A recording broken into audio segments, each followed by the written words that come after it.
Very good morning, everyone. My today's topic is tenses, which is for 7th class. My dear students, today we will learn about present tense only. So, let us define present tense.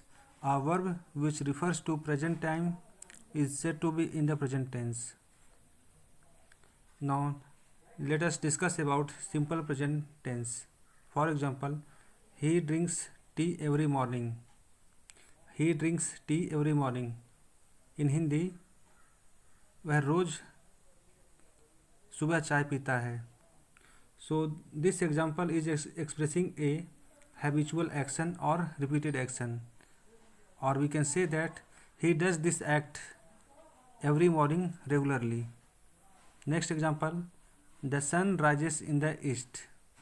The sun rises in the east. सूरज पूर्व में उगता है.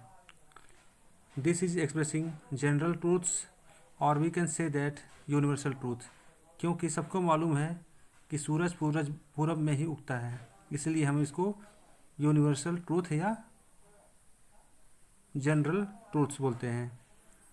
Late us come to the next topic, present continuous. For example, she is singing now.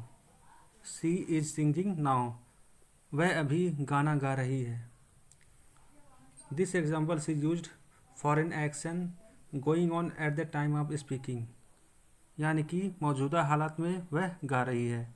Next example is I am reading David Copperfield.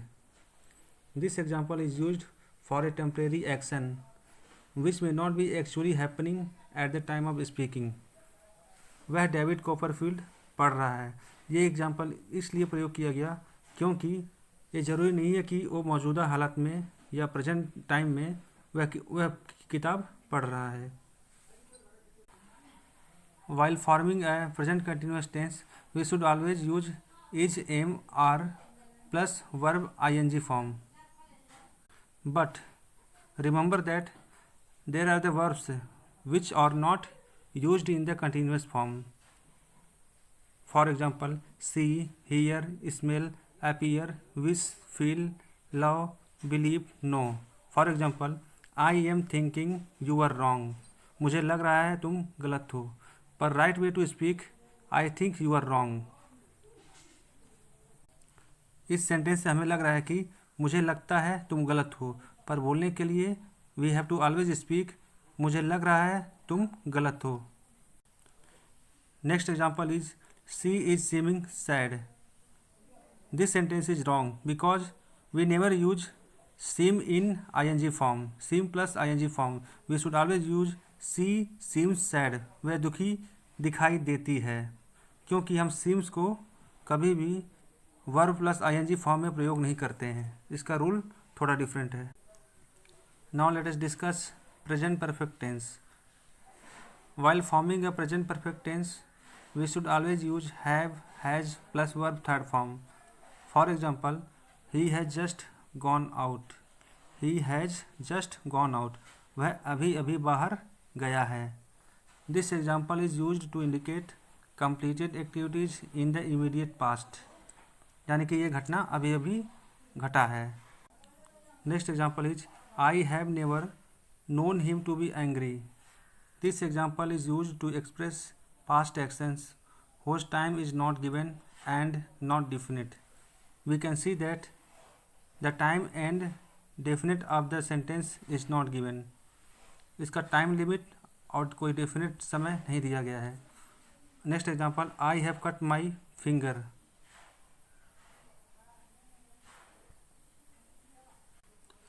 I have cut my finger. This example is used to describe past events when we think more of their effects in the present than of the action itself.